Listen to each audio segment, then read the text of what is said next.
자, 어디 봅시다. 총장 허가 받아야 된다. 한겨레는 전세대출 회수. 전세대출 회수. 여기는 재건축 분양권 안 준다 이거고. 중앙도 거주할 집 아니면 사지 말라.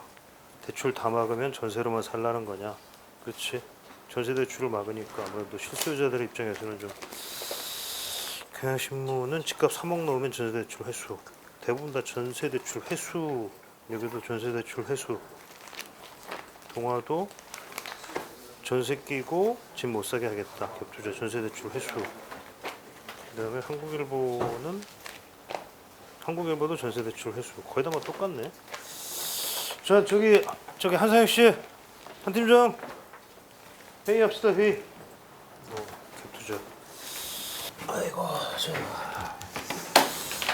오늘은 좀 신문 쪽 보니까 어제 네. 6.17 대책 발표한 것들 뭐 봤지 아까 신문들 한번 네. 쭉 보니까 대부분이 좀 그 헤드라인이 다 이제 이게 뭐 매경도 그렇지만 이제 3억대 집사도 전세 대출 회수. 그러니까 전세 대출 회수. 그러니까 집사 3억대 집사도 전세 대출 요 제목이더라고 대부분 보면은. 그러니까 뭐 조선일보도 거의 비슷한 얘기였고. 그러니까 요거하고 아니면 이제 거주할 집 그러니까 거주할 집이 아니면 사지 마라. 요런 것들을 다 제목으로 뽑았더라고. 한번 네. 쭉 한번 봤을 텐데. 그래서 실제 지금 뭐 다른 그러니까 근데 우리가 어제 우리 이제 뭐 우리 땅짓고 회의실 때도 얘기가 있었지만 우리가 분석을 할 때 사실 우리는 약간 좀 이 전세 대출 부분은 조금 좀 잘 언급을 안 했었던 것 같아요. 어제 기사 우리 뭐 쓰긴 썼는데 우리도. 근데 요 부분이 이제 대부분 이제 다른 매체에서는 많이 썼더라고. 좀 어떤 것 같아? 단데 좀 읽어본 결과로는 좀 어떤 느낌이야? 너? 그래서 사실 전세 대출을 회수하겠다는 내용이 갭 투자를 규제하겠다는 측면에서 볼 수도 있지만은 지금 그 반응이 세게 나오는 걸 보면 시장에서. 네. 실수요자들 입장에서 좀 자기들 실수요자들까지 규제하는 부분을 대표적으로 보여주는 게 이 부분이라서 그렇지, 그런 그렇지. 거라는 생각이 들거든요. 그러니까 결국은 이제 요 얘기니까 대부분 다 포커스를 그러니까 시장의 가수요자 투기 수요를 막는 건 좋다. 그렇지만 결국은 실수요자들도 피해를 본다라는 쪽에 이제 포인트를 많이 잡아서 이제 쓴 것 같다는 생각은 들긴 하거든. 특히 저기 전세를 살면서 그 전세 보증금을 담보로 대출을 받아서 그걸로 어디다가 다른 집을 사놓고 이제 잔금을 치를 수 있을 때 그 집에 입주를 하는 이런 패턴의 실수요자들의 주택 구입이 그렇죠. 대부분 많았었는데. 무주택자들은 그렇게 하지 않나? 예, 그런 게 이제 불가능해지니까 어. 그런 쪽에서 반발이 좀 있는 것 같습니다.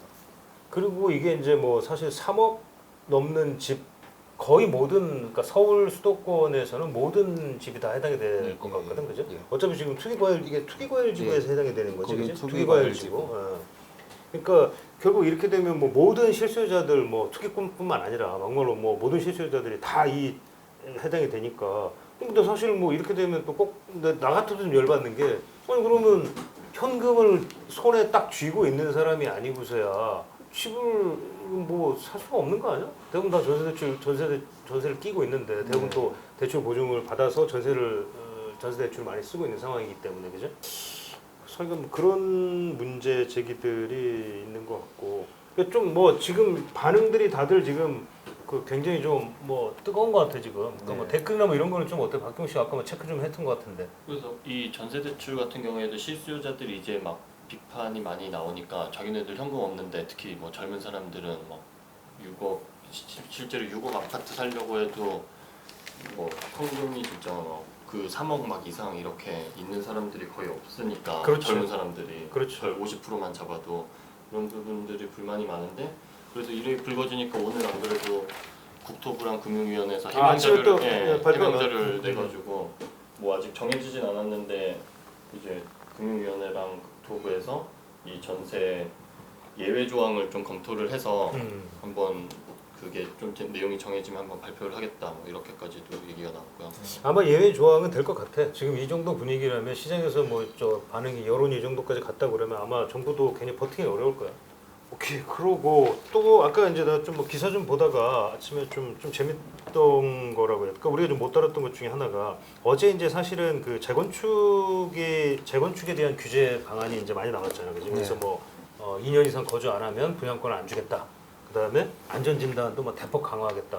그다음에 재건축 부담금을 이제 물리겠다 그랬는데 그 중에서 이제 조금 오늘 뉴스가 좀 화제가 된 게 음마 아파트 사례를 얘기를 하면서 그 임대주택으로 재건축 아파트인데 재건축 아파트를 임대주택으로 등록해서 임대를 놓고 있는 사업자들 같은 경우에는 이 사람들은 8년 임대를 해야 되는데 이게 지금 못 들어가서 지금 이 사람들은 살 수가 없는 상황이다. 네. 왜냐면 그걸 주는 순간 자기가 들어가는 순간 임대주택 등록 그 위반이 되기 때문에 그러면 이제 뭐 세금 여러 가지 세금 혜택이라든지 뭐 그동안 받았던 걸 다 토해내야 되니까 뭐 그런 얘기거든. 그래서 뭐 특히 이제 아직 그 조합 설립 안 된 음마나 이런 데서 지금 뭐 쇼크가 왔다 뭐 이렇게 나오더라고. 네. 이건 좀 어떤 거야? 이거는 좀 어떻게 봐야 되나 이거는?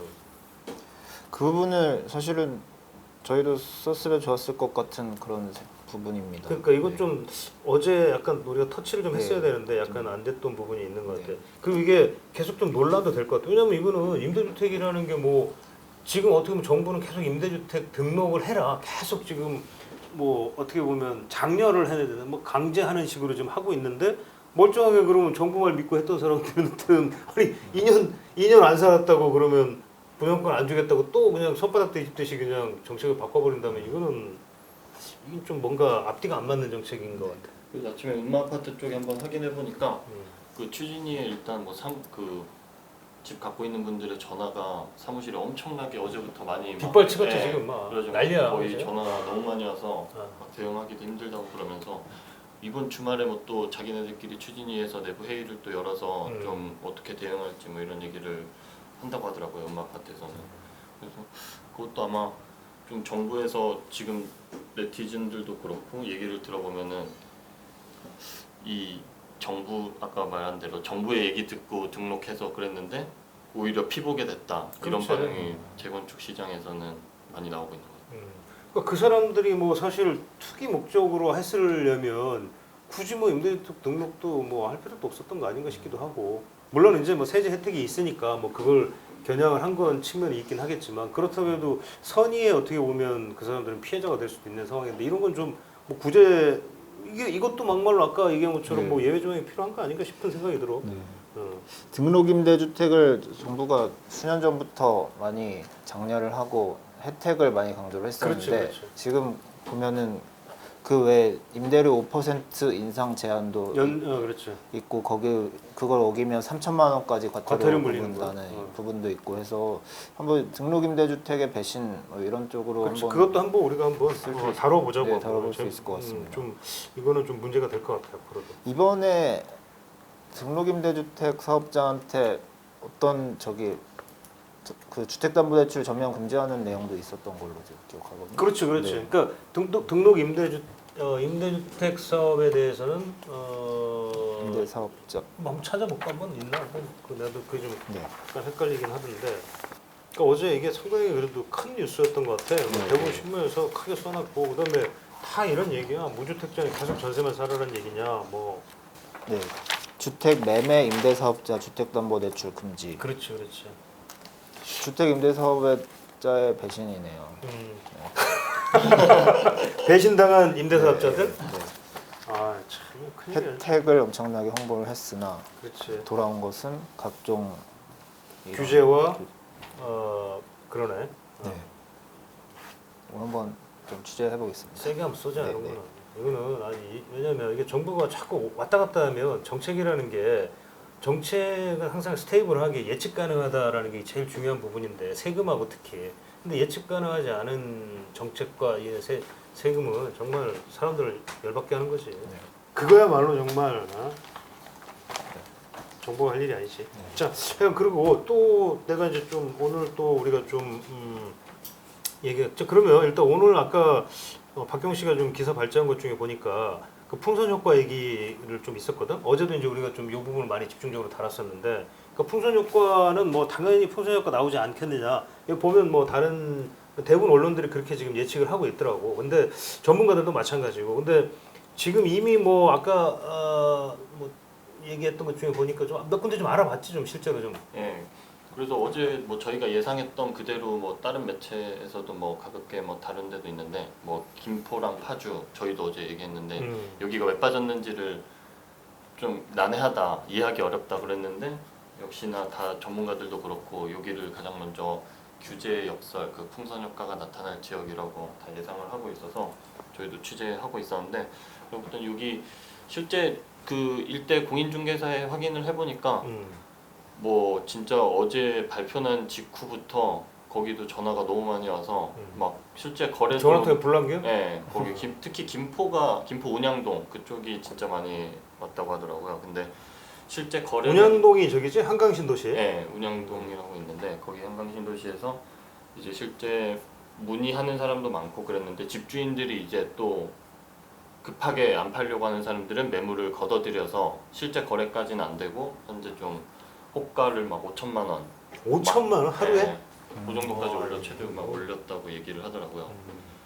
그런 움직임이 계속해서 뭐 파주도 그렇고 그리고 뭐 지방으로 보면은 어제 대전이랑 청주 뭐 규제가 강하게 나왔다 뭐 이런 얘기했는데 그쪽은 이제 충남 지역에 뭐 천안, 아산 이런 데도 막 계속 거론되고 사실 있는 것 같습니다. 그러니까 왜냐면 천안 아산 쪽이 좀 약간 지금 호재가 좀 있거든. 그 삼성 디스플레이 그 투자 뭐 13조 추가로 투자한다는 것도 있고 해가지고 그쪽은 사실 좀 들썩들썩한 조짐이 이미 있었거든. 그러니까 결국은 뭐 우리가 뭐 예상했던 대로 그러니까 이게 결국 뭐 어제도 얘기했지만 시장의 어떤 뭐 유동성이라고 하는 이게 뭐 너무 많이 풀려 있는데 그 근본적인 대책은 없이 그냥 눌러놓기만 하다 보니까 누르기만 하니까 뭐 그래서 이제 풍선 효과기도 하지만 이런 현상이 벌어지는 거 아닌가 싶은데 근데 또 거꾸로 또 이런 것도 있는 것 같아. 내가 어제 보니까 뭐 이렇게 고향이나 오히려 지금 새로 이제 아까 이제 내가 뉴스 보면서 이제 하나 좀 정말 좀 황당했던 게 하나가 고향 같은 경우가 뉴스에 지금 그러니까 고향은 다시 조정 대상 지역에 또 들어갔더라고. 그러니까 이 작년에 그때 뭐 김현미의 뭐 우리가 왜 뭐 조정 대상에 대한 뭐 해가지고 뭐 난리 났었잖아요 그때 그 사이로 총선 뭐 그 언제쯤 아니었나? 그지? 아니 그 연말에 풀렸던가 아마 그랬을 거야. 그지? 연말엔가 하도 이제 뭐 이쪽 고향에서 우리는 집값도 안 올랐는데 왜 뭐 조정 대상 지역 왜 들어갔냐 해가지고 풀어줬는데 불과 6개월 만에 또 다시 묶인 거야. 그러니까 여기 완전 골 때리는 거야. 그러니까 근데 사실 내가 이제 우리 동생도 여기 살거든 일산에. 근데 고향은 집값이 여기는 진짜 아니 그저 일산 신도시를 예를 들면 일산 신도시가 1992년 94년 요때 입주를 했단 말이야. 그러면 지금 거의 30년 됐는데 30년 동안 집값이 거의 안 올랐어 진짜. 그러니까 지금 일산은 평당 한 1,000 아파트 값이 한 평당 1,500에서 2,000 사이 왔다 갔다 하거든 비싼 데가. 그다음에 근데 그에 반해서 지금 분당 만약에 무슨 맨날 분당하고 비교 많이 하지만 분당 안 그래. 근데 여기를 또 묶었어 지금. 왜 묶었는지 모른다는 거야. 이게 고향 쪽 사람들은 또 아마 지금 화딱지 났을 거야 지금. 그래서 총선 끝나고 또 갑자기 규제 지역에 묶이니까 다들 엄청 열받아 있는 일상. 아니 그러니까 지난번에도 이제 그 3기 신도시 발표할 때 또 그때도 들고 일어났었잖아. 그러니까 2기 신도시도 제대로 안 돼 있는데 3기 신도시 또 뭐 고향 창릉에다가 막 때려치겠다고 하니까 열받아가지고 이 사람들 가만히 안 있었잖아. 그러니까 뭐 막말로 얘기하면 좀 미안한 얘기지만 참 홍어 X 같아 진짜. 아니 그냥 뭐 어떤 때는 그냥 뭐 그냥 멋대로 갖다 붙였다 떼었다 그냥 뭐 자기들 마음대로 뭐 약간 이거는 좀 아닌 것 같아.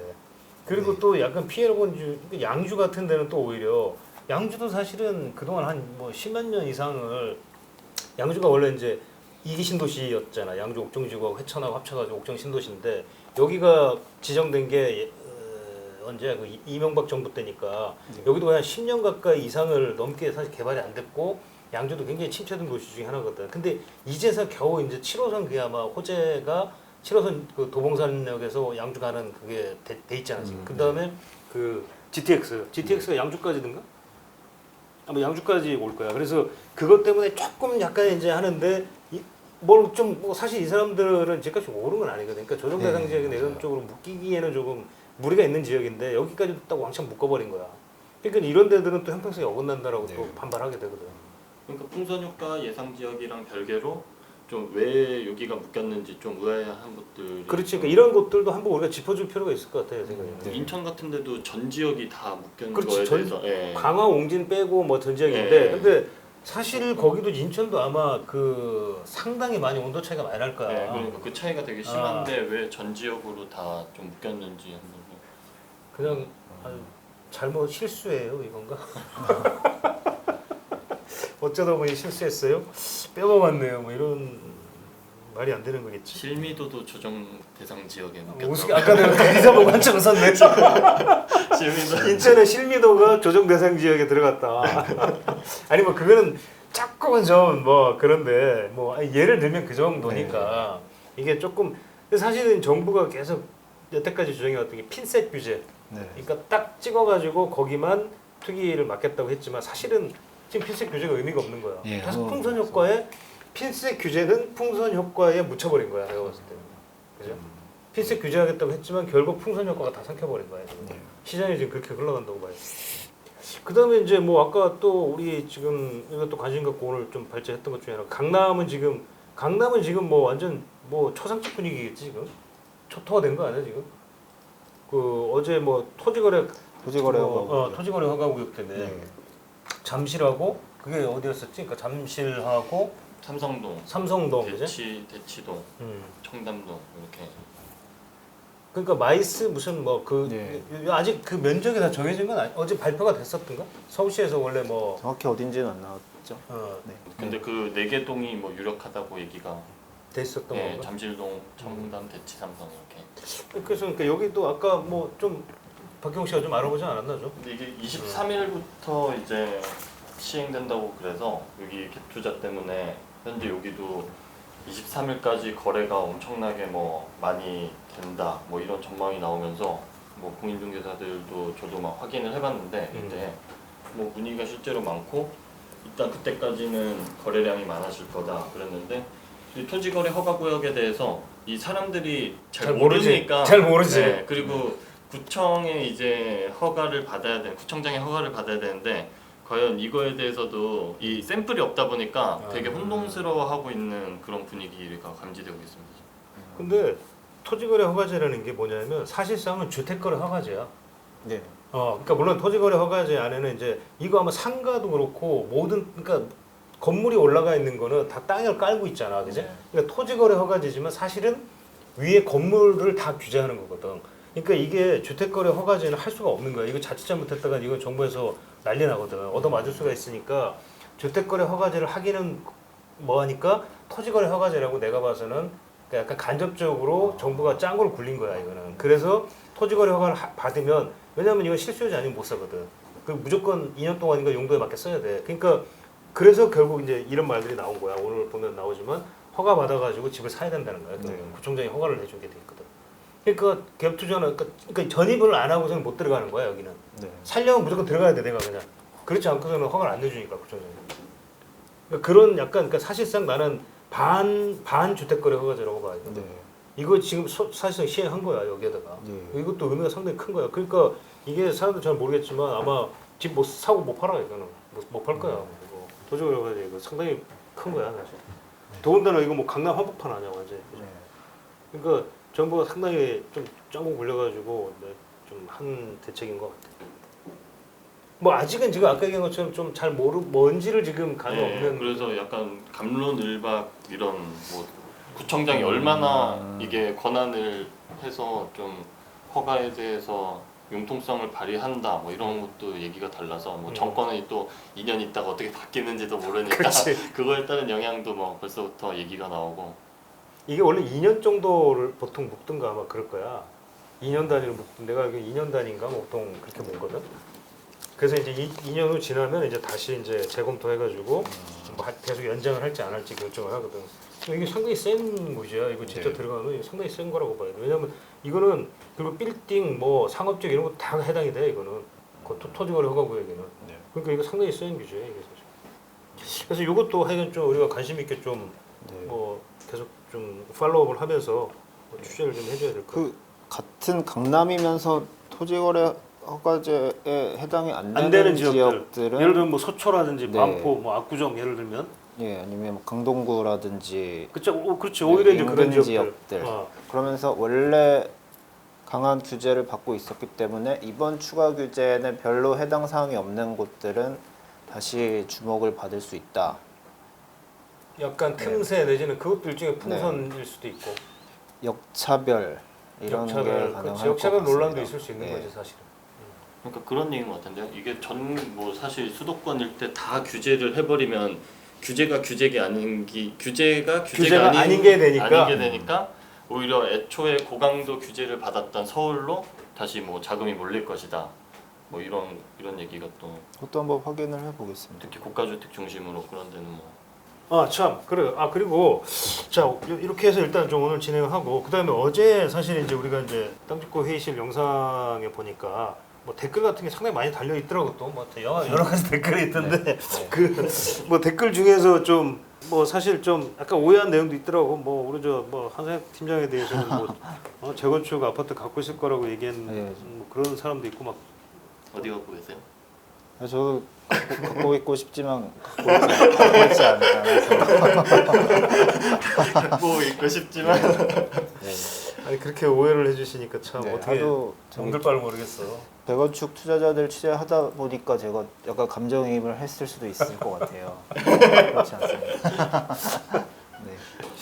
또 뭐 우리 댓글이나 이런 것 중에 또 뭐 있었지 않나 또 재밌는 댓글도 좀 있었던 것 같은데. 한번 봐봐봐 한번. 코를 카리스마 있게 파신다고.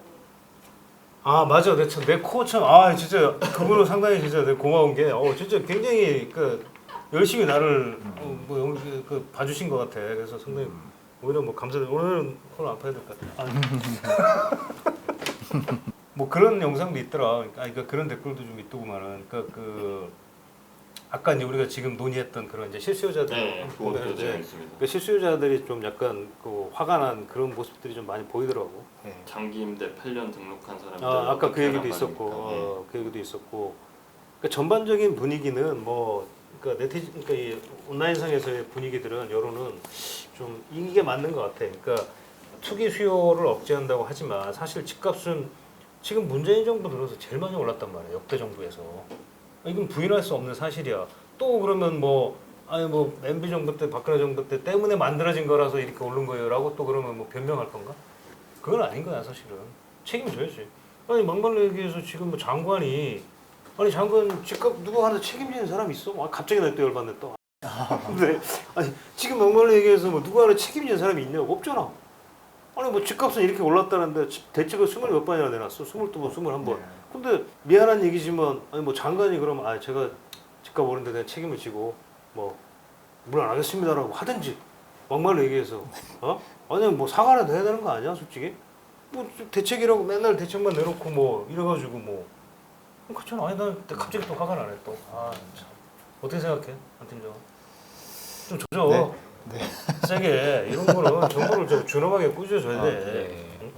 아니 뭐 말은 뭐 그냥 규제라는 거는 다 터트려서 던져놓고 그렇다고 해서 그러면 지금까지 뭐 하나 잡은 거나 있어 아니면 뭐가 된 게 있어 솔직히 없잖아. 정부가 집값을 못 잡은 거에 대해서 반성을 하긴 하는데 그 반성을 하면서 우리 규제가 약했던 것을 반성을 자꾸 하기 때문에 점점 더 센 규제가 나오고 우리의 규제에 이런 네. 구멍이 있었습니다. 네. 틈새를 이렇게 메꾸면 될 것 같습니다. 그걸 더 천천하게 쳐야 될 것 같습니다. 네, 그런 상황인 것 같아요. 반성을 하시긴 하시겠죠. 그렇죠. 다른 방송이구나. 참 이게 웃을 일은 아니야 진짜. 이게 집값이 계속 이런 식으로 가가지고 물론 어느 순간 영원한 건 없으니까 영원한 상승은 없거든. 어느 순간에 멈추고 뭐 하락도 하겠지. 근데 이제 지금 이대로 가는 거는 그야말로 진짜 서민들이나 이런 실수요자들 입장에서는 답답하잖아. 진짜. 네. 지원 사람들 입장에서. 그래요. 오케이. 자, 네. 오늘 여기까지 합시다. 네.